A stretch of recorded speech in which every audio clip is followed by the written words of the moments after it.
Selamat pagi, Bapak Ibu, Saudara-saudari. Saya bersyukur ya pada pagi hari ini kita bisa berkumpul bersama-sama. Kita akan mendengar firman Tuhan, belajar dan juga melihat lagi dalam hidup kita tentang firman Tuhan yang akan dibagikan pada pagi hari ini. Sebelumnya mari kita bersatu di dalam doa. Tuhan, kami percaya akan kuasa Engkau Tuhan yang begitu luar biasa. Kami tahu Tuhan, kami adalah manusia biasa, kami adalah manusia penuh dengan dosa. Bantu kami Tuhan, untuk kami selalu bisa melihat kehebatan Engkau Tuhan. Ketika kami mungkin sedang meragukan Engkau, ketika kami mungkin juga sedang tidak percaya lagi dengan Engkau. Bantu kami Tuhan untuk selalu melihat akan kehebatan Engkau di dalam kehidupan ini Tuhan. Karena kami masih bisa hidup hingga hari ini, masih bisa bernafas, kami masih bisa menjalani aktivitas. Itu semua karena kuat kuasa Engkau Tuhan. Bantu kami pada pagi hari ini akan belajar kembali dari firman Engkau dengan tema yang baru. Untuk kami boleh terus Tuhan dibentuk lagi Tuhan. Dan bantu agar firman-Mu terus berakar dan teguh Tuhan di dalam hati kami. Sehingga kami boleh berubah akan firman-Mu. Sertai juga Tuhan agar apa yang hamba sampaikan betul-betul dari Engkau saja. Dan biarkan Roh Kudus menuntun kami semua untuk bisa sama-sama bertumbuh di dalam Kristus. Terima kasih Bapa, di dalam Yesus kami berdoa. Amin. Oke, sekali lagi selamat pagi. Saya welcome untuk kita semua, Jemaat Depok dan juga Bogor dan juga ada PDA Merit dari Cengkareng. Ya, welcome untuk kita dan sangat bersyukur bisa berkumpul bersama-sama. Ya, walaupun masih pandemi, masih online, ya, tapi kita percaya dan sangat yakin bahwa dengan masa-masa seperti inilah kita bisa justru saling bertemu dengan berbagai PDA-PDA, ya, bertemu dengan berbagai saudara-saudari di kota-kota yang berbeda dan kita bisa belajar bersama-sama. Ya, hari ini dengan tema yang baru ya di bulan Februari tentang His Power, His Wisdom and Understanding. Ya, kita akan belajar bersama-sama di bulan ini tetap membangun di dalam Kristus. Ya, dan hari ini pada pagi hari ini saya diberi kesempatan untuk kita belajar tentang His Power. Ya, kita akan betul-betul melihat bagaimana kuasa Tuhan di dalam kehidupan kita. Dan ini akan menjadi satu fondasi dalam hidup kita sehingga kita akan terus teguh dan kita akan sangat yakin bahwa hidup kita di dalam kuasa dan kekuatan Tuhan itu akan sangat luar biasa. Kita mungkin punya banyak ketakutan hari ini, kita punya banyak kekhawatiran hari ini, atau mungkin kita sedang jatuh di dalam dosa dan terus berada di tempat yang sama.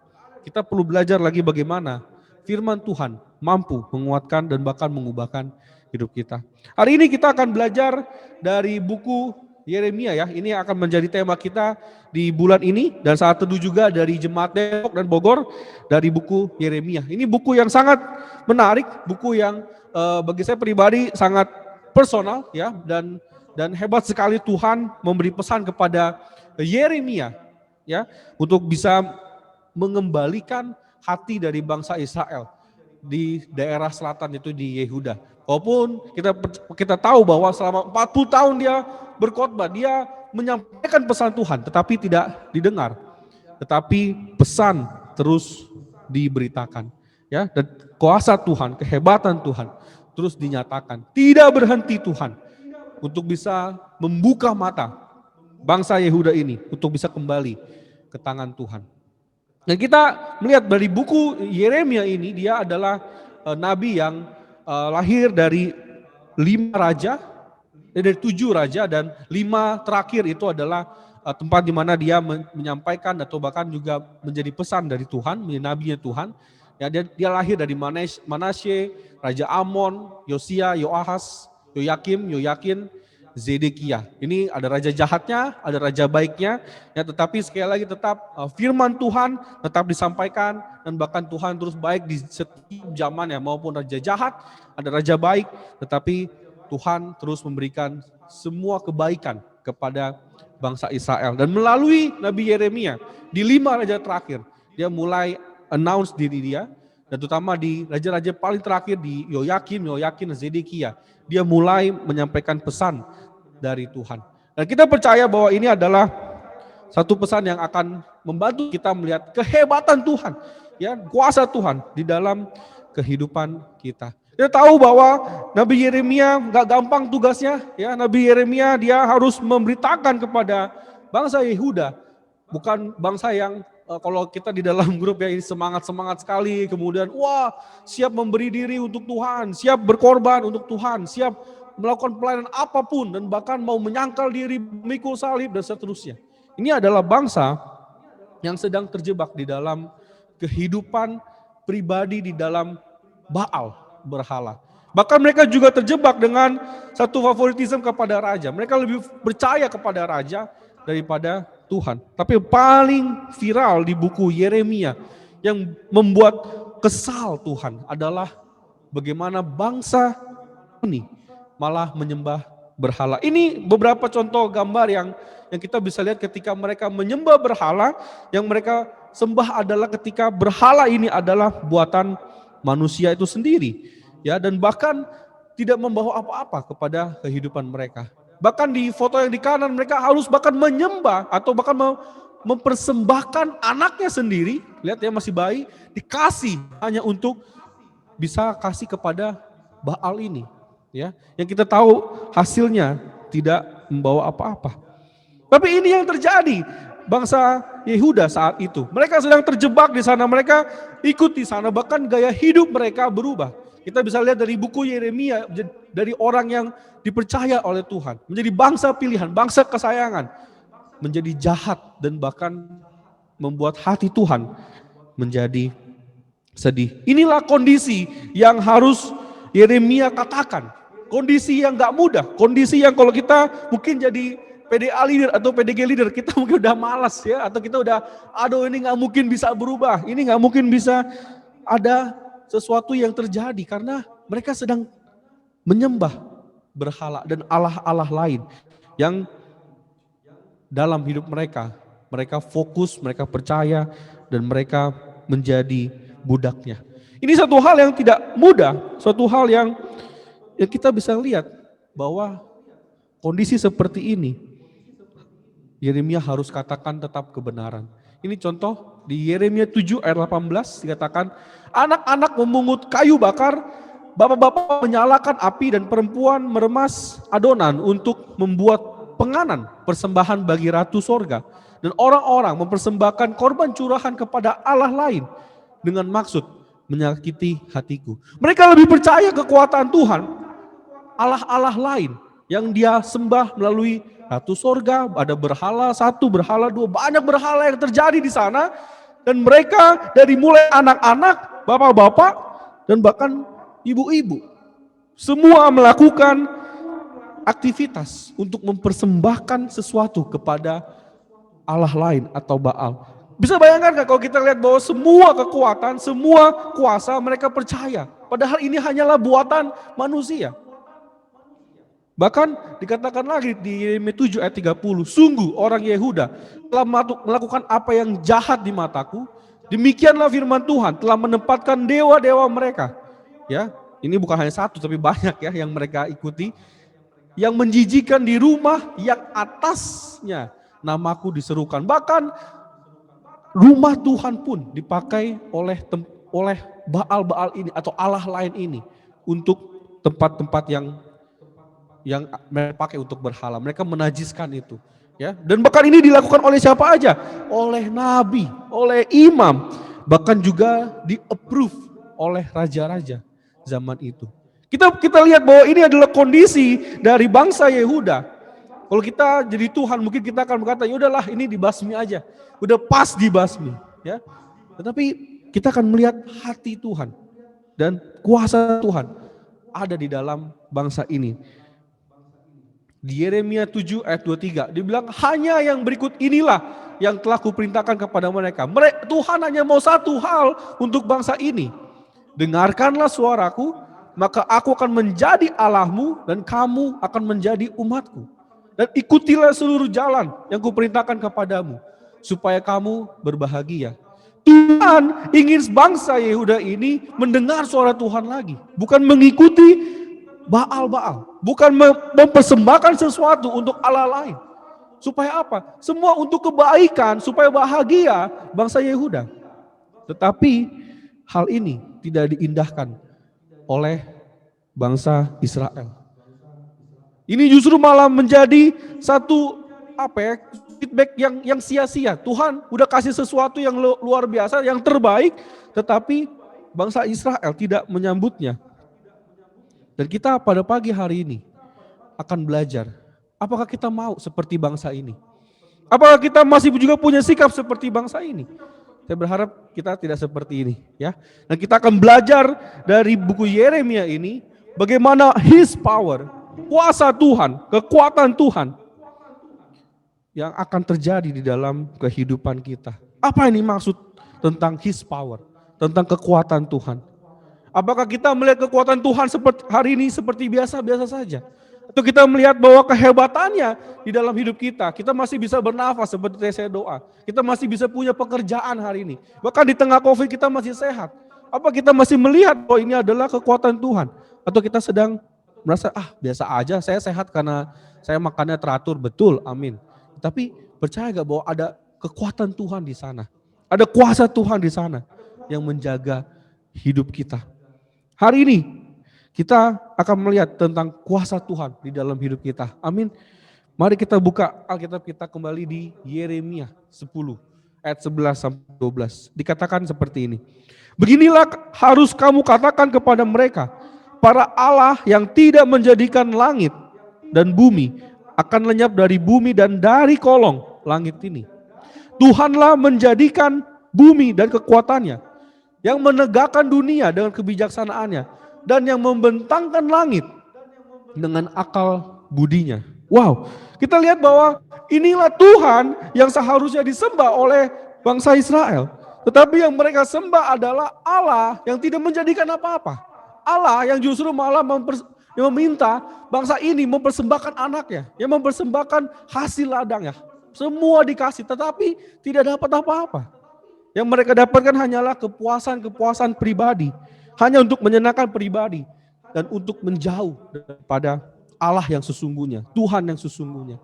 Dibilang Tuhan dengan tegas dan nyata, dibilang ini kekuatanku, aku menjadikan bumi dengan kekuatanku. Aku menegakkan dunia dengan kebijaksanaan dan aku membentangkan langit. Tidak ada Allah yang bisa lakukan ini. Hanya saya. Apa yang dimaksud dari kekuatan Tuhan di sini? Apa yang Tuhan mau untuk bangsa Israel melihat? Tuhan mau bangsa Israel melihat bahwa Allah adalah pencipta dari segala sesuatu.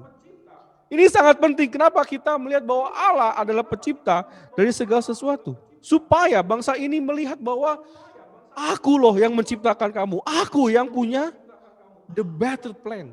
Kehidupan, jalan-jalan aku yang tentukan semua. Mari datang kepadaku. Aku Allah pencipta.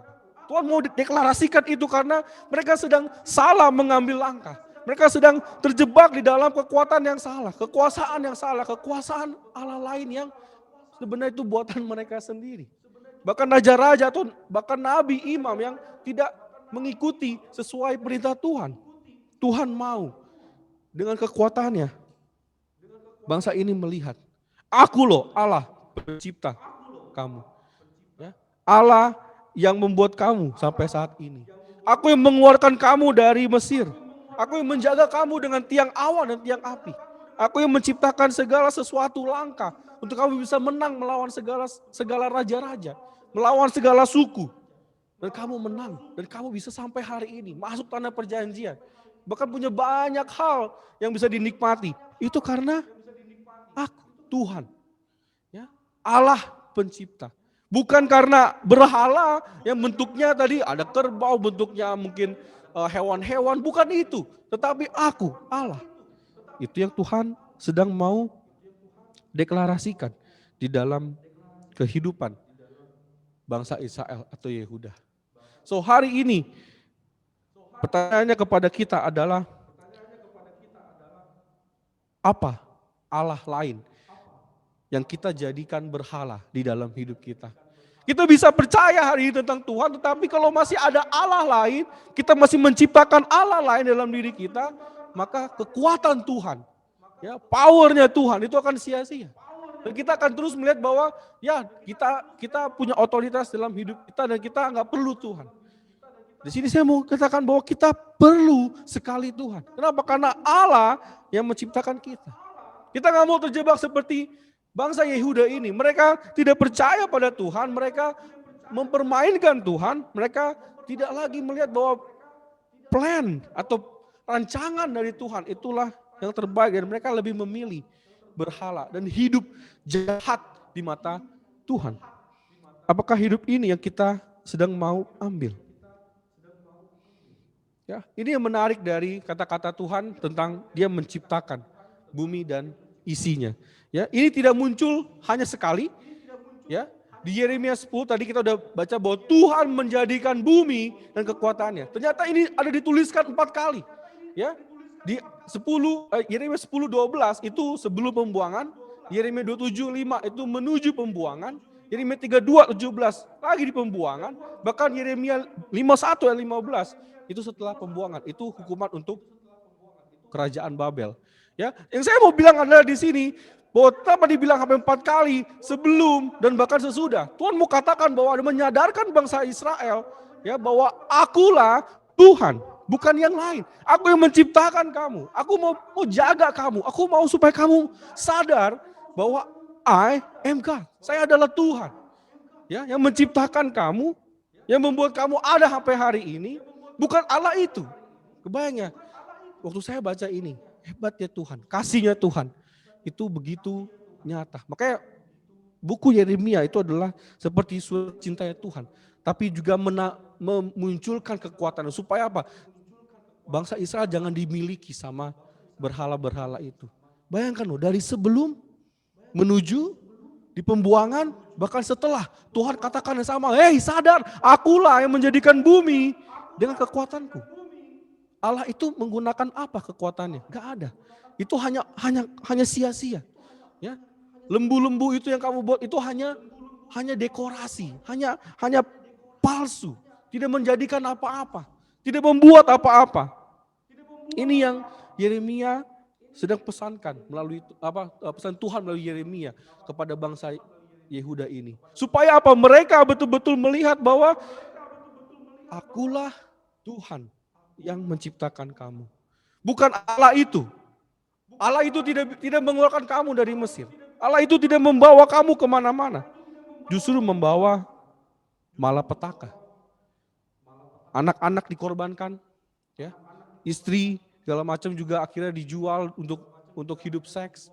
Pria juga menikmati itu, ya, tetapi sudah tidak lagi hidup di dalam kebenaran. Inilah yang mengerikan. Ya, kenapa Tuhan mau mendeklarasikan bahwa inilah aku dengan kekuatanku. Karena Tuhan mau bahwa mereka sadar kembali. Tidak mau menyimpang kepada hal-hal yang terjadi. Tuhan gak mau sampai kita tersesat. Ya, bangsa Israel tersesat. Dan akhirnya membawa kepada hidup yang tidak lebih baik.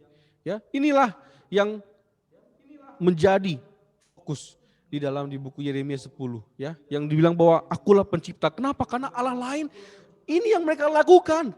Ya, di Yeremia 3:24 mereka bahkan menelan hasil usaha ternak, anak-anak laki-laki, anak perempuan menjadi tumbal. Yeremia 10:3-9, ya. Sia-sia karena buatan manusia, dijelaskan ini aku buat ini dari logam, ada yang dari kayu, ada yang dari segala macam. Ya. Dia tidak bisa menciptakan kita, dia tidak menciptakan langit ini, tidak menciptakan bumi ini. Ya, bahkan dia tidak berjanji untuk kasih pelangi itu adalah janji Tuhan. Ya, Yeremia 10 ayat 5, tidak hidup, tidak bisa bicara, tidak bisa melangkah, harus diangkat. Kebayang gak kita menyembah Tuhan yang harus digotong kemana-mana? Ya, tidak bisa berbuat baik, ya, ataupun tidak bisa berbuat sesuatu. Semua didirect oleh manusia itu sendiri. Kebayang gak kita menyembah Tuhan yang seperti itu? Yeremia 10 ayat 8 dikatakan, bahkan itu bodoh, ya, dungu, hanya sia-sia, hanya kayu-kayu biasa, yang didorong juga jatuh, yang mungkin dia dipukul juga pecah, rusak. Ya, apakah bangsa Yehuda mendengar ini? Ternyata tidak juga. Ya, inilah yang kita mau sama-sama melihat, belajar. Apakah kita punya kekerasan hati seperti bangsa Yehuda ini? Atau kita mau melihat bahwa wow, Tuhan itu hebat ya. Nyata yang saya lihat atau berhala-berhala yang mungkin masih ada di dalam hati kita, di dalam hidup kita, itu sia-sia ya. Dan memang adalah Allah lain yang tidak membuat apa-apa. Dan kita sembah hari ini, atau kita sedang terjebak di sana, kita masih terus terjebak di sana, kita nggak mau keluar, atau kita mau putuskan, iya ya, dari sini. Tuhan yang menciptakan saya, Tuhan yang membentuk segala sesuatu. Saya hanya mau obey dan taat. Jangan sampai kita akhirnya mengalami seperti di bangsa Yehuda, mereka harus buang selama 70 tahun. Dan kita tahu bahwa makna dari 70 tahun adalah karena mereka sudah mengabaikan hari Sabat, tentang tanah yang harus dibiarkan, ya. Dan mereka akhirnya pakai itu selama 7 tahun, terus menerus sampai akhirnya genap 70. Dan itulah dipakai Tuhan untuk membuang bangsa Yehuda ini kepada Babel selama 70 tahun. Kebayang gak kalau kita hari ini tidak mengindahkan Tuhan yang menciptakan kita? Kita merasa, saya bisa kok sendiri. Ya, bukankah hidup kita juga akan kacau seperti itu? Hidup kita juga akan menderita seperti itu. Kenapa? Kita merasa kita adalah penciptanya. Kita adalah Tuhan. Itu suatu hal yang mengerikan. Kalau kita sudah sampai berkata kepada diri kita atau menganggap diri kita adalah Tuhan itu sendiri, maka yang terjadi adalah hidup kita makin kacau. Bukan makin benar. Hidup kita makin menuju kepada dosa, menuju kepada hal-hal yang jahat. Dan akhirnya kita menjauh daripada Tuhan. So Bapak Ibu hari ini, saudara-saudari sekalian, apakah kita melihat dan bahkan percaya bahwa Tuhan adalah yang menciptakan kita? Atau hari ini kita sedang terjebak bahwa kitalah ada Tuhannya. Kitalah yang menjadi Tuhan yang mengatur segala sesuatu. Saya nggak butuh Tuhan, saya hanya butuh uang. Saya hanya butuh pekerjaan, saya hanya butuh pikiran saya, perasaan, pengalaman saya. Tapi saya tidak lagi membutuhkan Tuhan. Hati-hati, mungkin kita sedang terjebak kepada Allah lain hari ini. Kita sedang terjebak kepada Baal. Arti kata Baal itu adalah pemilik atau suami.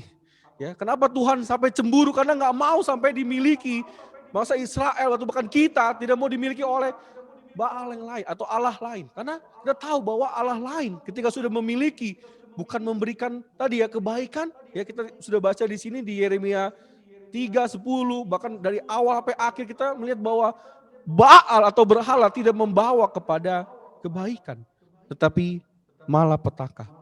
Pertanyaan kepada kita hari ini, apakah kita masih mau taat kepada Tuhan?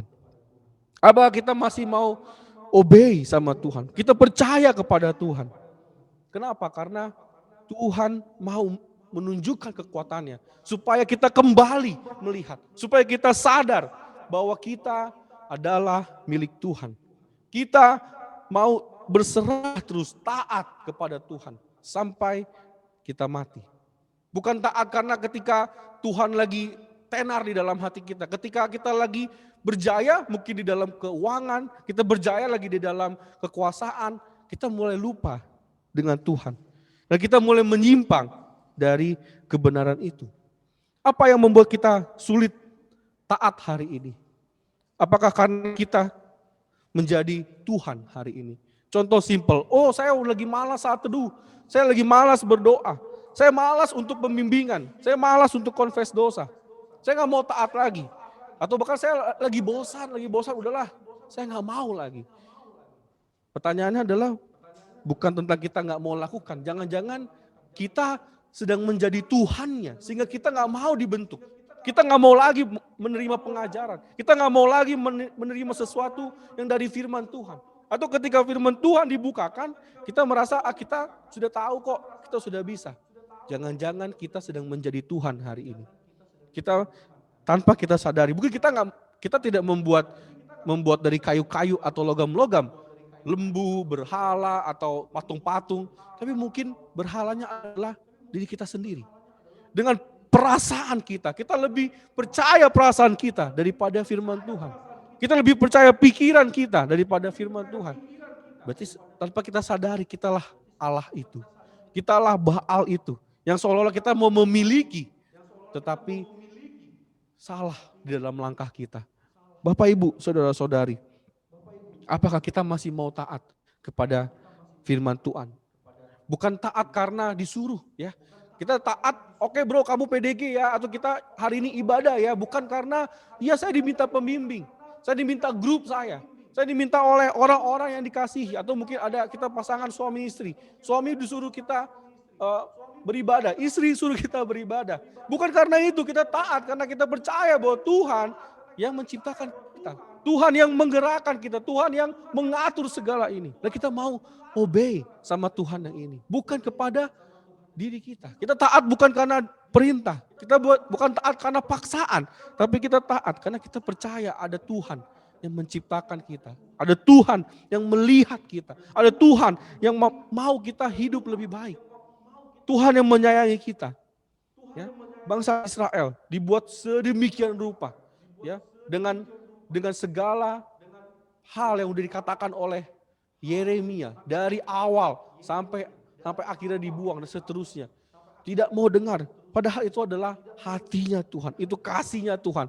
Untuk mereka nggak mau sampai bangsa ini akhirnya jatuh dan dibuang. Tapi pada akhirnya mereka tetap merasa bahwa dirinya adalah pencipta. Saya adalah hebat. Saya nggak butuh Tuhan. Dan akhirnya ya terjadi. Ya, Bapak Ibu, saudara-saudari, apakah kita masih menjadi pribadi yang bebal hari ini? Ya, keras hati hari ini. Karena kita tidak mau lagi menerima bahwa Allah lah pencipta kita. Kita merasa diri kita adalah penciptanya. Kita tidak butuh Tuhan. Hati-hati Bapak Ibu, saudara-saudari. Kita sedang terjebak. Dan kitalah yang menjadi Tuhan atau berhala bagi diri kita sendiri. Amin.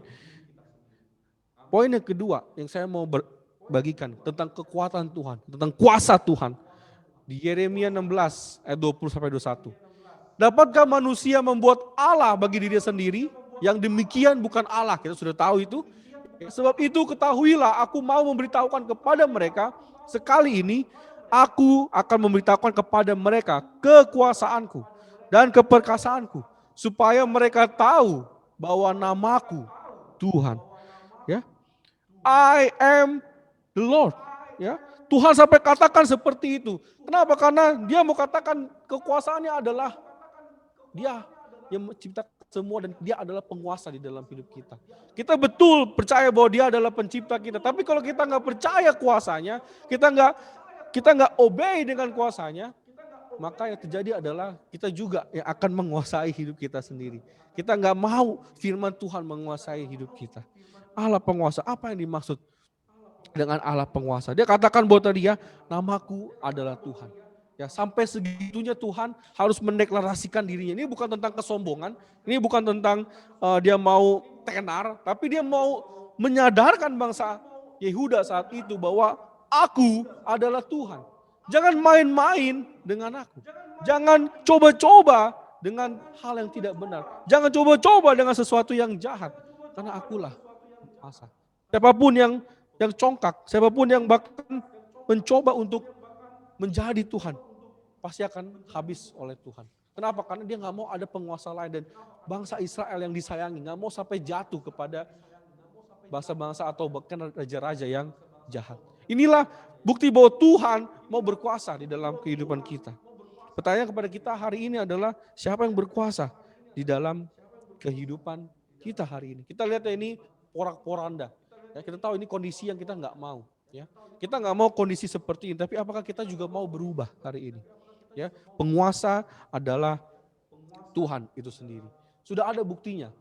Ya, pertanyaannya kepada kita hari ini, dengan kuasa yang Tuhan punya, dengan kehebatan yang Tuhan punya, kita masih datang, kita masih mau datang kepada pertolongan siapa hari ini? Kita masih mau datang kepada Tuhan atau masih terus kepada diri kita, masih kepada manusia? Kita percaya gak pertolongan kita dari Tuhan itu lebih powerful? Karena emang dia Allah penguasa. Atau kita lebih percaya pertolongan dari manusia? Sudah dibuktikan. Di Yeremia 42 dan 46. Ini adalah Tuhan sedang mengganjar atau sedang menghukum Mesir. Bahkan ketika bangsa Israel atau Yehuda ini ya dikasih tahu oleh Yeremia, dia mau udah saya ngumpet aja di Mesir. Ya, dikatakan jangan ke sana, bahwa aku juga akan menghukum siapapun yang pergi ke Mesir. Kenapa? Karena di sana juga akan dibasmi oleh orang Babel. Ya, kebayang nggak di sini mau lari kemana coba? Ya, kadang kita berpikir bahwa oke lah saya masih bisa, saya masih kuat.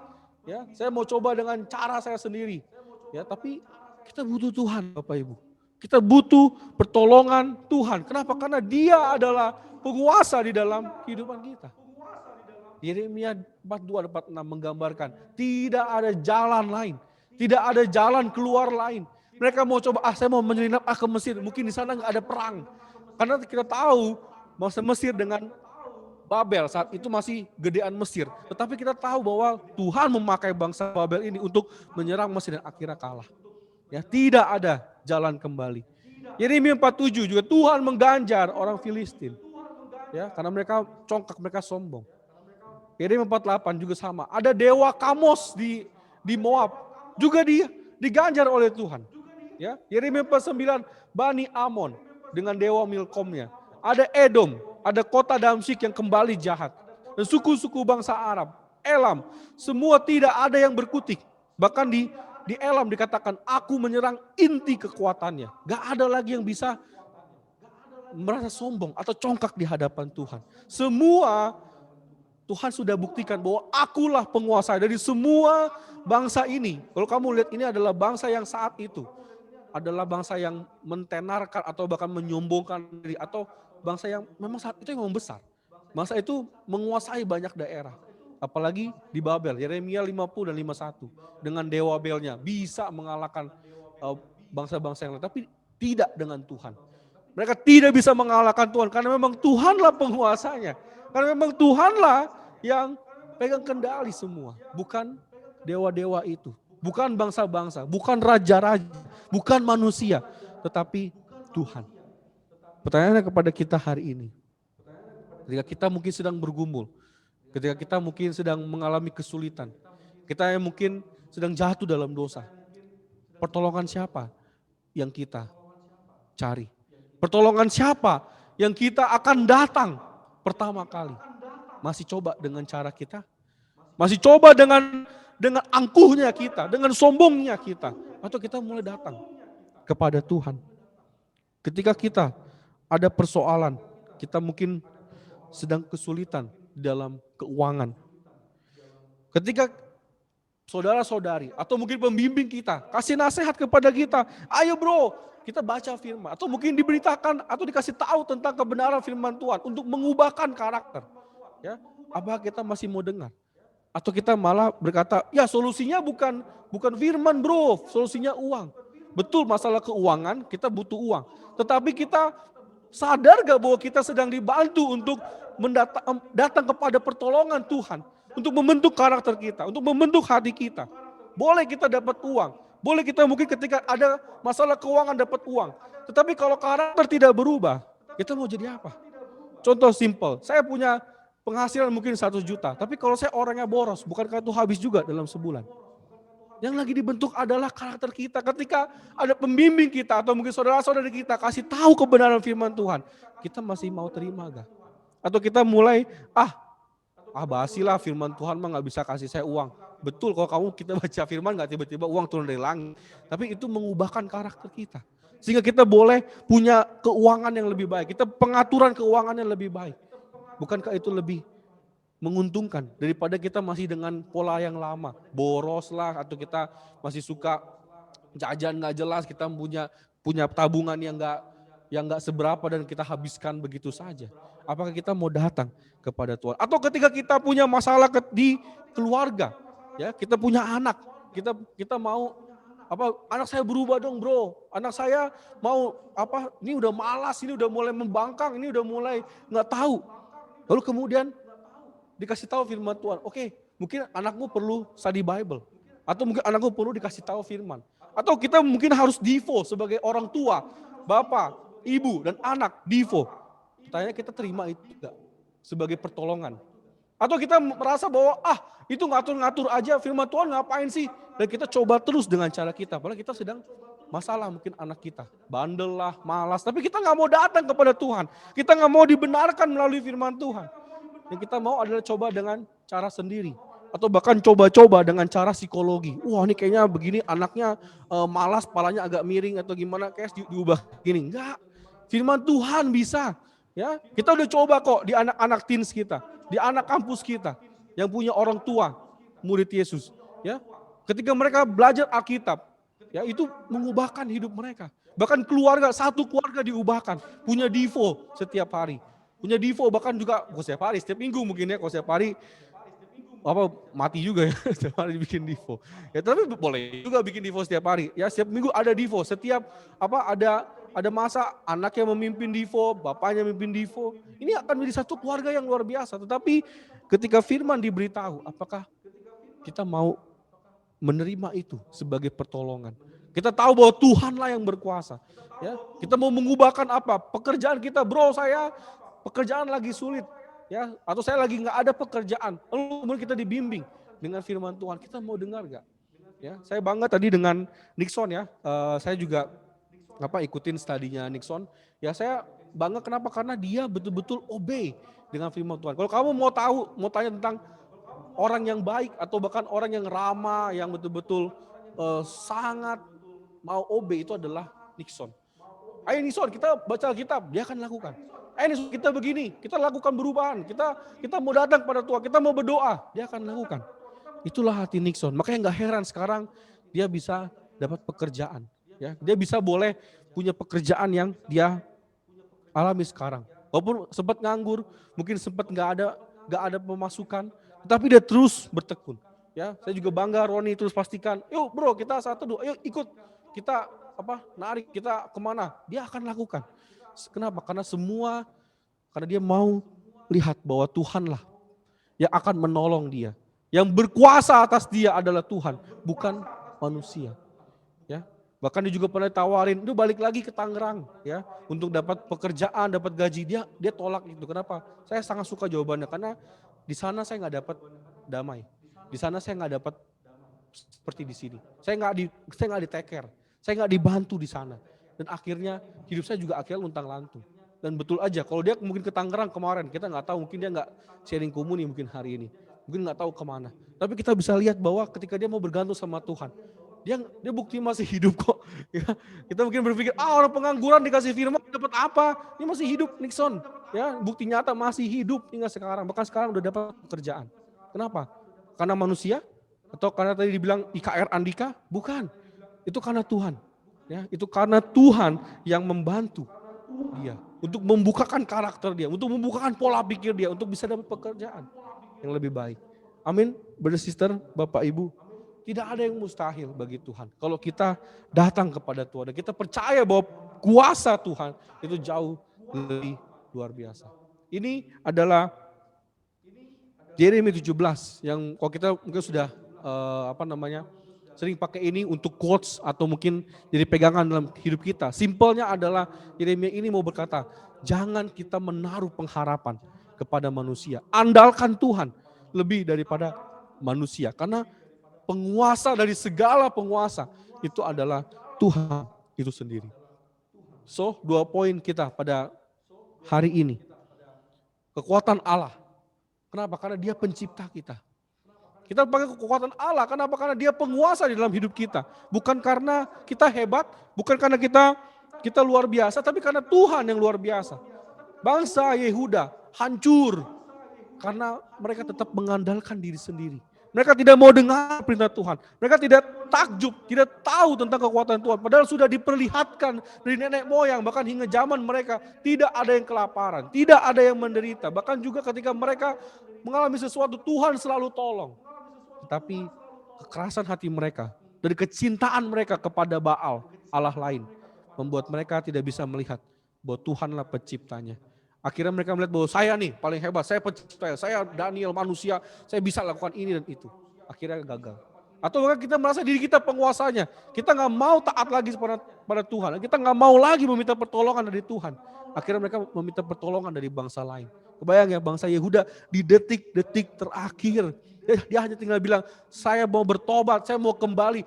Tidak juga mereka lakukan itu. Dan mereka makan punya siasat, saya ke Mesir karena nggak dapat serangan dari Babel. Di sana juga disikat. Ya. 2 hal hari ini untuk kita sama-sama bertumbuh.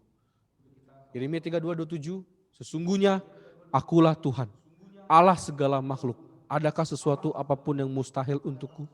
Bagi kita mungkin yang masih meragukan kekuatan Tuhan, masih meragukan dia pencipta dan dia penguasa. perlu kita cek lagi, apa ada hal yang mustahil bagi Tuhan. Kita mungkin dalam kondisi gak gampang pada COVID, tapi percaya gak bahwa tidak ada yang mustahil bagi Tuhan. Kita masih terjaga kok hingga hari ini. Kita masih sehat kok hari ini. Kita masih bisa bernafas hari ini. Kita masih dapat pekerjaan hari ini. Kita masih dibantu Tuhan hari ini. Masihkah kita percaya akan hal itu? Amin. Itu saja firman pada pagi hari ini. Mari kita bersatu di dalam doa. Tuhan, terima kasih untuk penyertaan Engkau Tuhan. Kami bisa melihat begitu hebatnya Engkau Tuhan. Kadang kami malu Tuhan ketika kami melihat di buku Yeremia ini Tuhan. Begitu hebatnya Engkau. Kau tunjukkan dengan semua dari segala sisi bahwa tidak ada Tuhan yang melebihi dari Engkau. Tetapi bangsa Yehuda justru malah tetap keraskan hati. Tidak melihat kepada Engkau, tidak sadar, tidak melek mata. Dan akhirnya mereka jatuh kepada pembuangan. Begitu juga dengan kami Tuhan. Ada masa kami juga harus menerima sakit dulu. Kami harus menderita dulu, baru kami sadar. Ampuni kami Tuhan. Kami mau Tuhan pada pagi hari memantapkan hati kami Tuhan. Bahwa hanya Engkaulah kekuatan yang absolut di dalam hidup kami. Karena Engkaulah penguasa di dalam hidup kami. Bahkan Engkau yang menciptakan kami. Setiap gerak-gerik kami Engkau tahu. Bahkan di buku Yeremia di dalam rahim ibu pun Engkau sudah membentuk kami. Sudah ada plan yang terbaik. Kadang kami lupa, kadang kami selalu Tuhan melihat diri kami sendiri. Bahkan kami mengagung-agungkan diri kami sendiri. Pikiran kami, perasaan kami, kehebatan kami, pengalaman kami. Atau bahkan kekuatan kami sendiri. Dan pada akhirnya kami gagal. Bantu kami Tuhan untuk kami setia pada Engkau. Bergantung kepada Engkau. Sehingga pada akhirnya kami hanya bisa melihat dan hanya bisa kagum dengan kehebatan Engkau. Dan kami hanya akan berkata, wow, Tuhan memang adalah Tuhan. Dan nama Engkau adalah Tuhan. Bukan akhirnya kami menyimpang dan kami membuat diri kami akhirnya jatuh ke dalam pencobaan dan dosa oleh karena kami sendiri. Terima kasih Bapak, bantu kami untuk kami selalu bertobat dan berubah kembali kepada jalan Engkau. Di dalam Yesus kami berdoa dan mengucap syukur. Amin.